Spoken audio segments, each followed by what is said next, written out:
Isa sa highlight ng accomplishments ng administrasyon ni Pangulong Marcos Jr. noong 2025, ang pagtuong pansin sa sektor ng kalusugan, kung saan inilunsad ang zero balance billing na sumasagot sa gastusin ng mga pasyenteng Pilipino sa mga ospital ng pamahalaan. Ay iba pang programa sa ilalim ng Department of Health, silipin sa sentro ng balita ni Bien Manalo.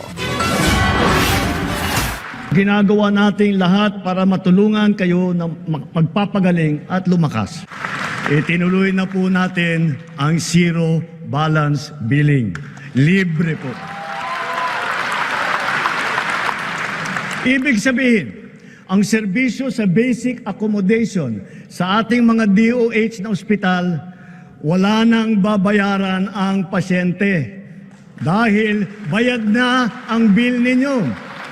Uulitin ko, wala nang kailangan bayaran ng pasyente basta sa DOH Hospital dahil bayad na po ang bill ninyo. Yan ang sinabi ni Pangulong Ferdinand R. Marcos Jr. sa kanyang ika-4 na State of the Nation Address. Sa tala ng Department of Health, nasa mahigit 1 milyong pasyente ang nabenepisyuhan ng zero balance billing sa buong Pilipinas. Palalakasin pa ng DOH ang public-private partnership sa paghahatid ng dekalidad na serbisyong medikal.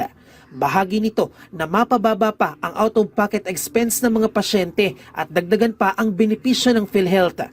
Dadagdagan ang mga doktor at healthcare workers sa mga munisipalidad at lungsod sa buong bansa, partikular na sa mga itinuturing na geographically isolated and disadvantaged areas o GIDAS. Maging ang pagpapaigting ng bakunahan sa mga bata sa ilalim ng kanilang programang Purok Kalusugan.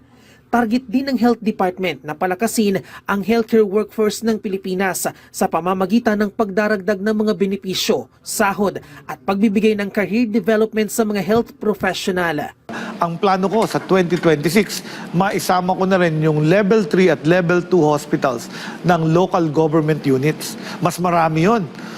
Kung matulungan ko sila, gaganda lalo ang access ng mga Pilipino sa mga serbisyong pangkalusugan na pinatatakbo ng mga lokal na pamahalaan. Bibigyang prioridad din ang paglaban sa tumataas na kaso ng tinatamaan ng Human Immunodeficiency Virus o HIV at ng tuberculosis. Suportado rin ng kagawaran ang pagdaragdag ng mental health counselors sa mga eskwelahan. Gayun din, ang iba yung pagpapalakas ng mental health services sa mga lubhang naapektuhan ng kalamidad. Dadagdagan din ng kagawaran ang bagong urgent care and ambulatory service o bukas centers. Sa ngayon, aabot na sa mahigit 1 milyong pasyente ang natulungan ng 60 bukas centers sa buong Pilipinas.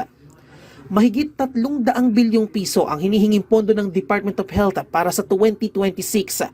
Matatanda ang nauna ng iminungkahi ng national government na dagdagan ng 6 na bilyong piso ang pondo ng kagawaran, mas mataas yan ng 2.4% sa budget ng DOH noong nakaraang taon. Pero muli silang humirit ng karagdagang 100 bilyong piso na mas magpapalakas pa nila sa Universal Healthcare Law at sa iba pang serbisyong medikal. Pinakamalaking bahagi ng kanilang pondo ay ilalaan sa pagpapaigting ng zero balance billing at sa universal healthcare.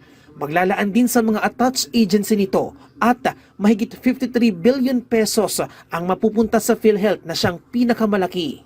And it's very important na mapalawak natin talaga ang kalusugan ng bawat Pilipino. Dahil sa bagong Pilipinas, bawat buhay mahalaga. Bien Manalo para sa Pambansang TV sa Bagong Pilipinas.